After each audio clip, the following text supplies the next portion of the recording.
the only DNA containing hepatotropic virus. Other hepatotropic viruses, example hepatitis A, C, all are RNA containing viruses. इस तरीके से इस hepatitis virus का structure है। सबसे बाहर जो स्ट्रक्चर हम लोग कहते हैं सरफेस है, और इस सरफेस में हमारे पास सरफेस प्रोटीन्स हैं। इस सरफेस में हमारे एक एंटीजन है, हम लोग कह देते हैं सरफेस एंटीजन है, हम लोग कह देते हैं HBsAg।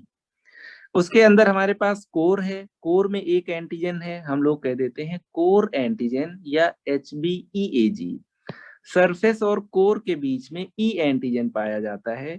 ये इन्फेक्टिविटी और क्रॉनिसिटी और वायरल लोड को डिनोट करेगा।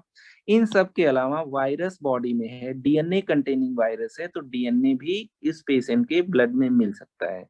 तो इतने सारे मार्कर्स होते हैं किसी में हेपेटाइटिस बी डायग्नोज करने के लिए।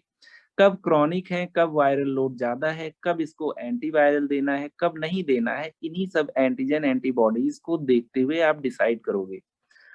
यहाँ पे फिर से एक easy diagram, HBsAg, core antigen, envelope antigen and HBV DNA. तो इतने सारे आपके पास एंटीजेंस हैं। ये मैं कह रहा हूँ ये सब कुछ ब्लड में मिल सकते हैं एक्सेप्ट HBC एंटीजन, ये कभी ब्लड में नहीं मिलेगा। लेकिन इन्हीं एंटीजेंस के अगेंस्ट एंटीबॉडीज बनेंगी। कोर एंटीजन खुद तो ब्लड में कभी नहीं मिलेगा, लेकिन इसके अगेंस्ट बनाई हुई एंटीबॉडीज ब्लड में सबसे पहले मिलेंगी, अगर एंटीबॉडीज की बात किया जाए। ठीक है, तो जब भी किसी की बॉडी में एंटीबॉडी बनती है, एक्यूट इन्फेक्शन में IgM टाइप की एंटीबॉडी बनती है, क्रॉनिक में ये IgG टाइप की एंटीबॉडी में चेंज हो जाती है। 5 टाइप की एंटीबॉडीज पाई जाती हैं। Transmission and risk factor of hepatitis B infection बहुत डिटेल में पढ़े थे। जैसे मदर टू बेबी ट्रांसमिशन हो सकता है, ब्लड ट्रांसफ्यूजन से हो सकता है, सेक्सुअल एक्टिविटी से हो सकता है, use of non sterile syringes like IV drug abusers. ये सब चीजें हम लोगों ने पढ़ लिया है। रिस्क फैक्टर कैसे लोगों में हो सकता है ना, male homosexuals, health care workers, और अगर मदर हेपेटाइटिस बी है या IV ड्रग अब्यूजर्स में, सब कुछ हम लोगों ने देखा है। अब यहाँ पे हेपेटाइटिस बी के क्लिनिकल फीचर की बात की गई थी। एक्यूट इन्फेक्शन कर सकता है, उसके बाद धीरे धीरे वायरस क्लियर हो सकता है बॉडी से, इवन पेशेंट हो सकता है हेपेटाइटिस बी नेगेटिव हो सकता है एक्यूट लिवर फेलियर हो जाए, हो सकता है क्रॉनिक हेपेटाइटिस और क्रॉनिक लिवर डिजीज हो जाए, हो सकता है लिवर कैंसर हो जाए। ये spectrum of hepatitis B infection या हेपेटाइटिस बी वायरस के मैनिफेस्टेशन हैं। कभी कभी इसके ऊपर इसके अलावा हेपेटाइटिस डी साथ में हो जाता है, तो हम लोग कहते हैं को इन्फेक्शन ऑफ हेपेटाइटिस डी। कभी कभी हेपेटाइटिस बी वाले पेशेंट को हेपेटाइटिस डी का भी इन्फेक्शन कभी ना कभी हो जाता है, सुपर इन्फेक्शन। कोई भी हेपेटाइटिस होगी, not only hepatitis B, patient को पेन एब्डोमेन होगा, जॉन्डिस होगा, नोजिया और वॉमिटिंग होगा।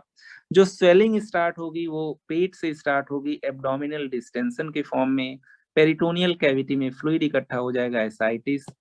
बाइल सॉल्ट्स आपके बॉडी में डिपॉजिट हो जाएंगे, स्किन में, हम लोग कहते हैं प्रूराइटिस होगा, इचिंग होगा।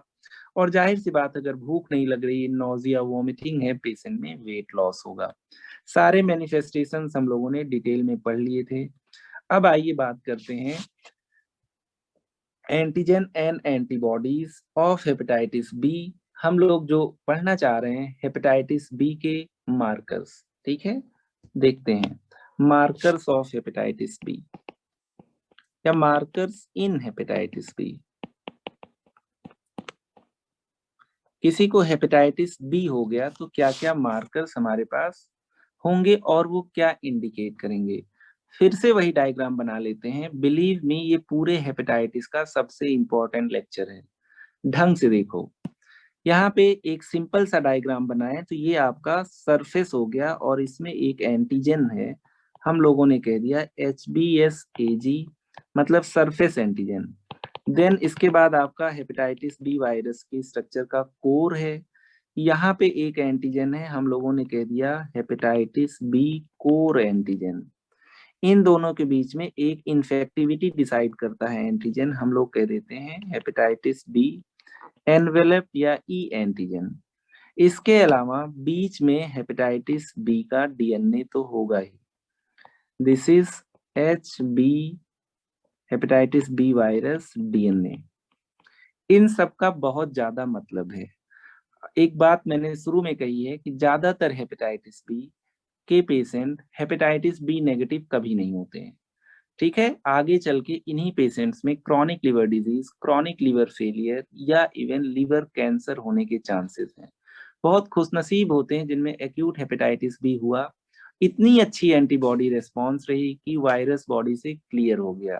ठीक है, खाने पीने का भी इसमें ध्यान रखना पड़ता है। ठीक है, बहुत मुश्किल से वायरस क्लियर हो सकता है in spite of all treatment and all efforts. इतनी चीजें आप देख रहे हो। ठीक है, ये सारे एंटीजेंस आइडियली ब्लड में कभी ना कभी पाए जाने चाहिए। ठीक है, और उनका जो लेवल होगा या उनकी प्रेजेंस कुछ ना कुछ इंडिकेट करेगा। तो यही मैं कह रहा हूं, ऑल दीज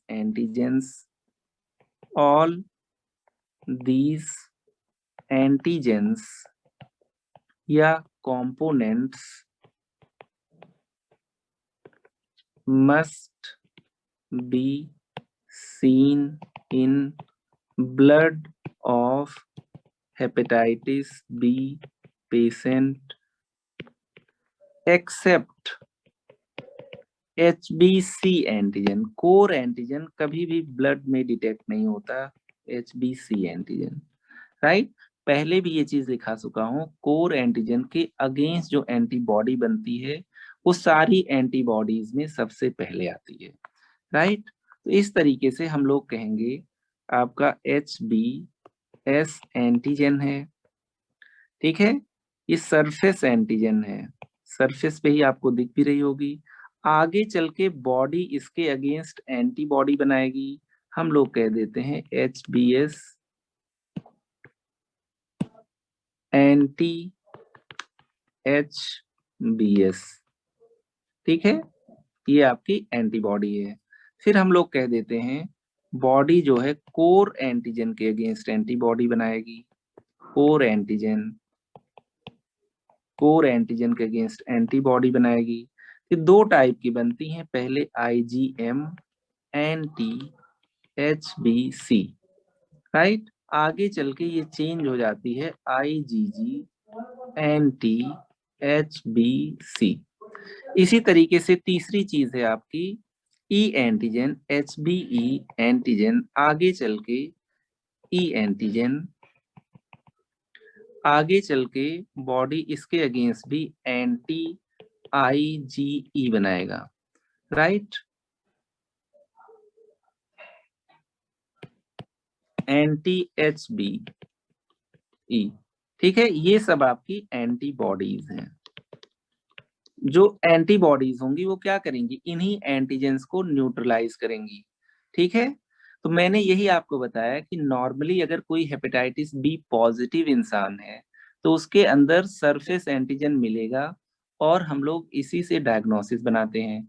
ये पता करना हो कि उसमें कितना हेपेटाइटिस बी का वायरल लोड है तो हम लोग HBV DNA का टाइटर कराते हैं।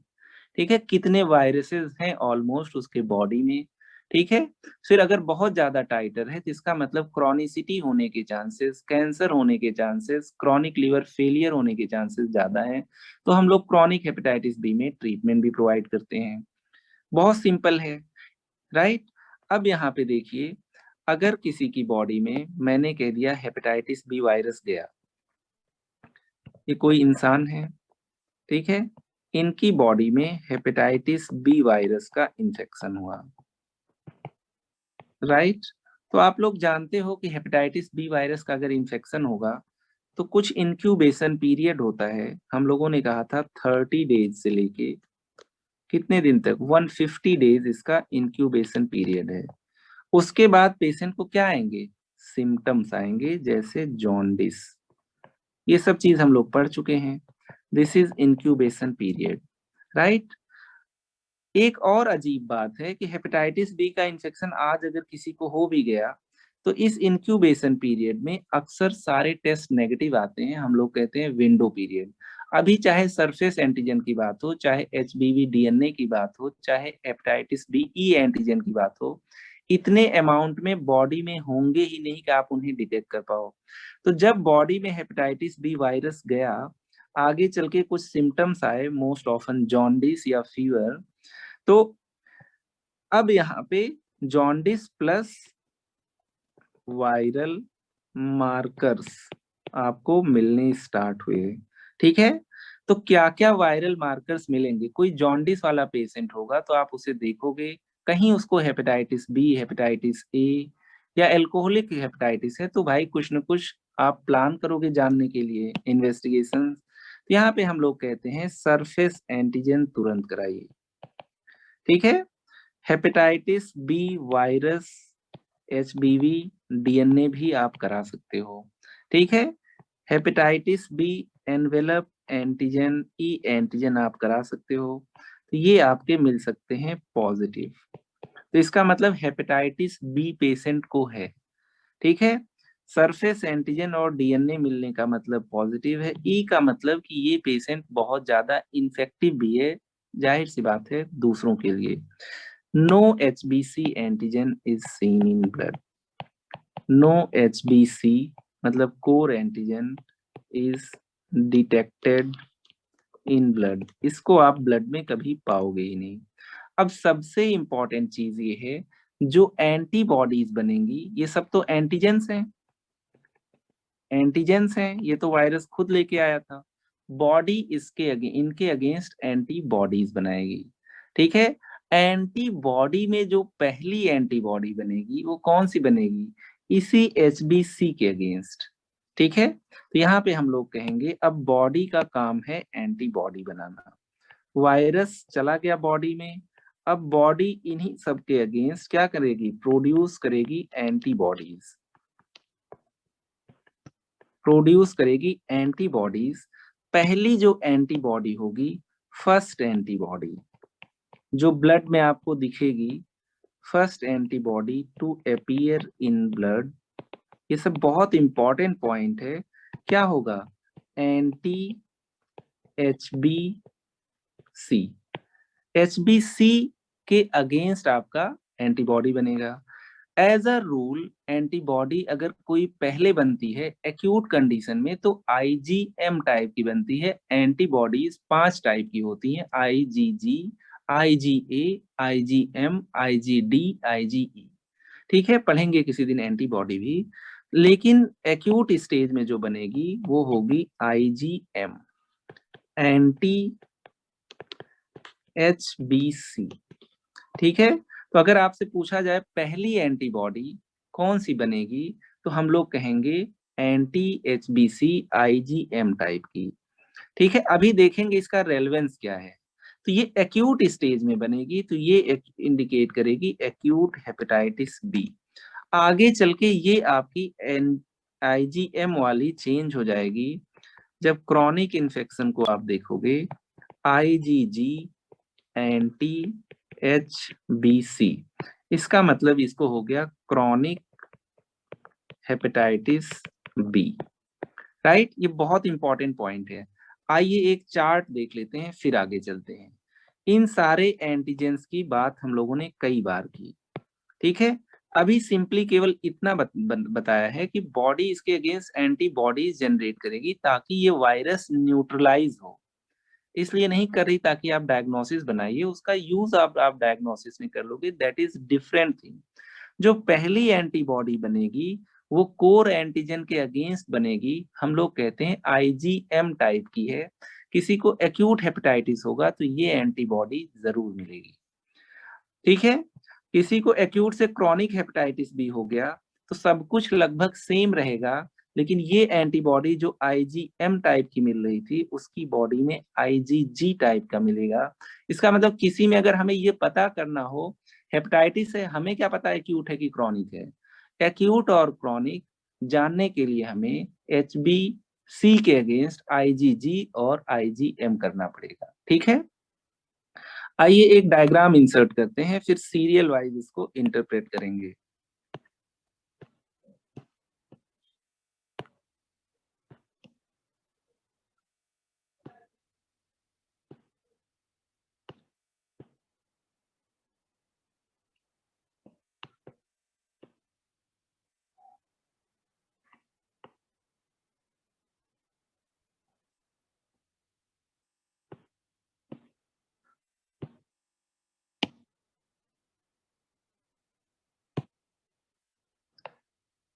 ये जो डायग्राम आप लोग देख रहे हो बहुत इंपॉर्टेंट है, समझो इसको।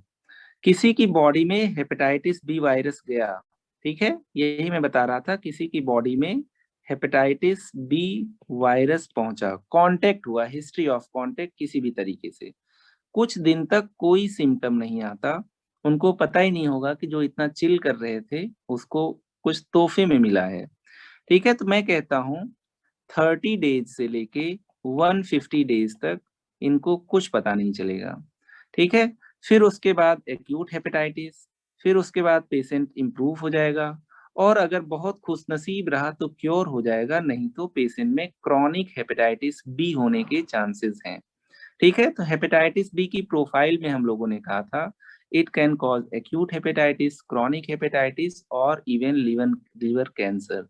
यहाँ पे हम मान के चल रहे हैं कि बहुत खुशनसीब है भाई साहब, ठीक हो गए, क्योर, ठीक। तो यहाँ पे जो डिफरेंट मार्कर्स की हम लोगों ने बात की है सब आप देख पा रहे हो।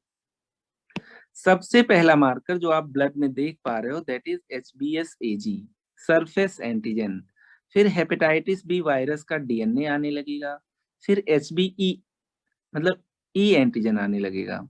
अगर यहाँ सबसे पहले एंटीबॉडी देखो तुम लोग, सबसे पहली जो एंटीबॉडी या एंटी जहां लिखा हुआ है एंटी HBcIgM, है ना, फिर उसके बाद ये आपका चेंज हो जाएगा एंटी HBcIgG में, राइट, और अंतिम में आपका बनेगा एंटी HBs, राइट।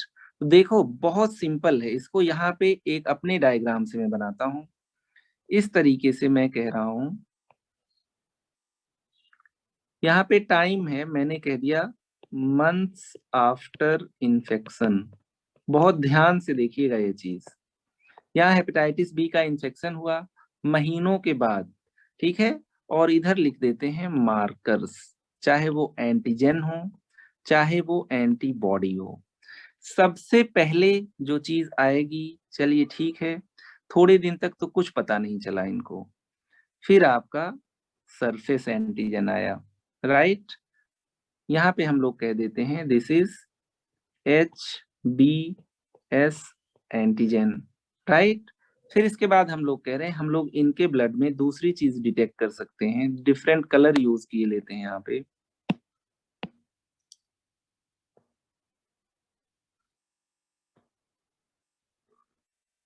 ठीक है। फिर हम लोगों ने कह दिया हेपेटाइटिस बी वायरस का डीएनए, फिर हम लोगों ने कह दिया तीसरी चीज यहाँ पे हेपेटाइटिस बी का ई एंटीजन, है ना। तो जब हम लोगों को किसी में पता करना होता है कि भाई हेपेटाइटिस बी पॉजिटिव है कि नेगेटिव है, तो हम लोग क्या कराते हैं, सरफेस एंटीजन को कराते हैं, दिस इज ये वाला हेपेटाइटिस बी सरफेस एंटीजन।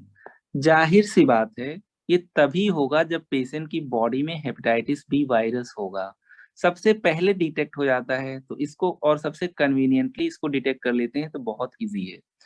अब मैं कह रहा हूं कि ये used for diagnosis of hepatitis B. DNA titre कराने की तब जरूरत होती है जब हमें ये देखना होता है कि वायरल लोड कितना है। अगर मान लीजिए मैंने कह दिया HBV डीएनए टाइटर देखना है, मतलब कितनी कॉपीज हैं पर ml, मान लीजिए मैंने कह दिया 10⁵ कॉपीज पर ml ऑफ ब्लड है, इसका मतलब हाई वायरल लोड है ना।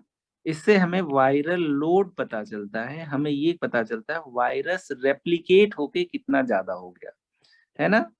इसका मतलब रेप्लिकेशन या डुप्लीकेशन बहुत ज्यादा है। तो एक हम लोगों ने HBsAg देख लिया, दूसरा हम लोगों ने HBV डीएनए टाइटर देख लिया, फिर हम लोग कह रहे हैं एक तीसरी एंटीजन भी है जो फालतू नहीं है, HBeA एंटीजन, राइट। ये भी अगर वायरस रेप्लिकेट नहीं कर रहा होगा तो इसका नंबर भी नहीं बढ़ेगा, है तो वायरस का ही पार्ट, लेकिन उससे भी ज्यादा इंपॉर्टेंट है, ये डिनोट करता है कि इंसान इन्फेक्टिव कितना है। हो सकता है हेपेटाइटिस बी वायरस का कोई पॉजिटिव इंसान हो लेकिन उससे किसी और को फैल ना रहा हो, ये डिटरमाइन करता है इन्फेक्टिविटी। अब जो सबसे इंपॉर्टेंट पॉइंट है, इन्हीं के अगेंस्ट एंटीबॉडीज बनेंगी, किस एंटीबॉडी के बनने की वजह से हम ये एंटीबॉडी वायरस को पूरी तरीके से न्यूट्रलाइज कर देगा। तो यहाँ पे हम लोग कहेंगे कि जो एंटीबॉडीज बनेंगी, एंटी HBS, इत्तेफाक से ये लास्ट एंटीबॉडी है, last antibody to be formed. Virus antigen लेके आया था, आपकी बॉडी एंटीबॉडी बनाई थी, और यही आपकी क्या प्रोवाइड करेगी, इम्यूनिटी। अगर हमने किसी पेशेंट को हेपेटाइटिस बी की वैक्सीन लगा दी, हेपेटाइटिस बी वायरस नहीं डाला, वैक्सीन का काम क्या होता है, चाहे कोरोना वैक्सीन चाहे हेपेटाइटिस बी की वैक्सीन, ताकि बॉडी में एंटीबॉडी बन जाए। ये आपका प्रोवाइड करेगा इम्यूनिटी, चाहे इम्यूनाइजेशन से हो जाए, चाहे किसी को नेचुरल इन्फेक्शन हो जाए हेपेटाइटिस बी वायरस का। HBS AG इंडिकेट करता है कि उसको इन्फेक्शन है। एंटी HBS मतलब जो एंटीबॉडी है सबसे लास्ट में बनेगी, ये इंडिकेट करेगी कि अब भाई साहब इम्यून हो गए हैं, फिर से चिल करना स्टार्ट हो। दूसरी चीज नोट कराया था, एक्यूट स्टेज में जो एंटीबॉडी आपको सबसे पहले मिलती है, this is IgM anti HBC core antigen. इसका एंटीबॉडी तो कभी मिलेगा ही नहीं। एक्यूट स्टेज में सबसे पहले हम लोग कहते हैं आपको ये एंटीबॉडी मिलेगी, first antibody to be detected. इसका मतलब ये नहीं कि पेशेंट इम्यून हो गया है, ये पूरे वायरस को डिस्ट्रॉय नहीं कर पाएगी एंटीबॉडी, लेकिन ये जरूर बता देगी कि ये पेशेंट एक्यूट हेपेटाइटिस का है, suggestive of acute hepatitis, right. अगर मैंने कहा किसी पेशेंट में क्रॉनिक हेपेटाइटिस है, तो एक दिन में IgM IgG में चेंज नहीं होगा, कम से कम 6 हफ्ते लगेगा IgG एंटी HBC। कितना सिंपल है, जो वायरल मार्कर्स है ये बता देंगे कि पेशेंट को कितना सीवियर इन्फेक्शन है, इम्यूनिटी डेवलप हुई कि नहीं हुई, इम्यूनाइजेशन हुआ है कि नहीं हुआ है, एक्यूट हेपेटाइटिस बी है कि क्रॉनिक हेपेटाइटिस बी है। सारे वायरल मार्कर को तुम लोगों ने सिस्टमैटिकली देख लिया। अगर मैं कहूँ यहाँ पे एंटीबॉडीज मुझे बनानी है, तो सबसे पहली जो एंटीबॉडी मैं बनाऊंगा वो कौन सी बनाऊंगा, ये आपकी सबसे पहली एंटीबॉडी है, first antibody IgM anti HBC। और अगर सबसे लास्ट में मैं कोई एंटीबॉडी बनाऊंगा जो अब बनना स्टार्ट हुई है, जिससे पेशेंट इम्यून हो जाएगा, एंटी HBS। ये नहीं बना तो पेशेंट इम्यून नहीं होगा, पेशेंट ऊपर चला जाएगा, एंटी HBS, है ना, ये इम्यूनिटी के लिए है। तो हम लोगों ने इतने सारे एंटीजेंस देखे और 2 एंटीबॉडीज देखी, है ना, IgG IgM कोर एंटीजन के अगेंस्ट और सरफेस एंटीजन के अगेंस्ट HBS। अगर E के अगेंस्ट एंटीबॉडी बनेगा, इसका मतलब E एंटीजन न्यूट्रलाइज हो गया और वो पेशेंट इन्फेक्टिव नहीं है। आइए एक यहाँ पे चार्ट इंसर्ट करते हैं, इससे आप लोगों को काफी कुछ और आइडिया लग जाएगा। ये चार्ट बहुत इंपॉर्टेंट है, बस मुझे वो चार्ट मिल जाए। ये चीज देखो, जब भी किसी का हेपेटाइटिस बी प्रोफाइल कराते हो, तो आप मेनली 3 चीज ऑर्डर करते हो, HBS AG, anti HBS anti HBC। इसके अलावा वायरल लोड जानने के लिए HBV DNA का टाइटर। अगर मान लीजिए मैंने कह दिया सबसे पहली चीज, किसी को हेपेटाइटिस बी वायरस की वैक्सीन लगी हुई है, हेपेटाइटिस बी की वैक्सीन लगी हुई, जैसे हम और तुम, शायद मुझे भी कभी हेपेटाइटिस बी नहीं हुआ है, तो अगर वैक्सीन लगी होगी तो केवल एंटी HBS पॉजिटिव आएगा, ये लो। तो किसी का आपने हेपेटाइटिस बी का प्रोफाइल कराया, उसको hepatitis B surface antigen negative है, केवल ये पॉजिटिव है, इसका मतलब ये कहाँ से आया होगा, वैक्सीन ने उसको एंटीबॉडी दे दी, बाकी सब ठीक है। चलो, मैं कह रहा हूँ एक और पेशेंट का मैंने कराया, ये पॉजिटिव आया, लेकिन इसमें देख रहे हो एंटी HBC भी पॉजिटिव आ गया, और मैंने कह दिया ये आपका IgG एंटी HBC है। इसका मतलब क्या है, ये तो वैक्सीनेशन से नहीं आएगा, इसका मतलब पेशेंट को पास्ट इन्फेक्शन है, कभी भाई साहब को हेपेटाइटिस बी हो चुका है, ठीक है। अब देखो, एक्यूट इन्फेक्शन और क्रॉनिक इन्फेक्शन की बात कर लें, और इनमें अभी भी वायरस बैठा हुआ है। एक्यूट हेपेटाइटिस बी और क्रॉनिक हेपेटाइटिस बी, मतलब पास्ट नहीं है, प्रेजेंट में भी इन्फेक्शन है, सरफेस एंटीजन भी पॉजिटिव है और एंटी सरफेस एंटीजन निगेटिव है, नहीं तो ये इम्यून हो जाते, ये इसको न्यूट्रलाइज कर देता नहीं तो। और यहाँ पे आईजीएम है मतलब एक्यूट, आईजीजी है मतलब क्रॉनिक। कुछ भी नहीं है इनमें, ना एंटीजन है ना एंटीबॉडी है। जैसे मान लीजिए मेरे अंदर कोरोना का ना एंटीजन हो ना एंटीबॉडी हो, ना मुझे कोरोना हुआ ना मेरे अंदर एंटीबॉडी है, हाँ मैं ससेप्टिबल जरूर हूँ। कितना इंपॉर्टेंट है ये पूरा प्रोफाइल। सरफेस एंटीजन अकेला है पॉजिटिव, अगर इसके अगेंस्ट एंटीबॉडी अकेले है तो इसका मतलब ये इम्यून है, वैक्सीनेटेड है। अगर एचबीसी का आईजीएम टाइप का है तो एक्यूट है, आईजीजी टाइप का है क्रॉनिक है, केवल आईजीजी है और एचबीएस एजी नहीं है, इसका मतलब कभी हेपेटाइटिस बी हुआ था। बड़ा खुशनसीब है कि एचबीएस एजी खत्म हो गया, मतलब वायरस खत्म हो गया और पेशेंट ठीक हो गया। इन चीजों को आप लोग घर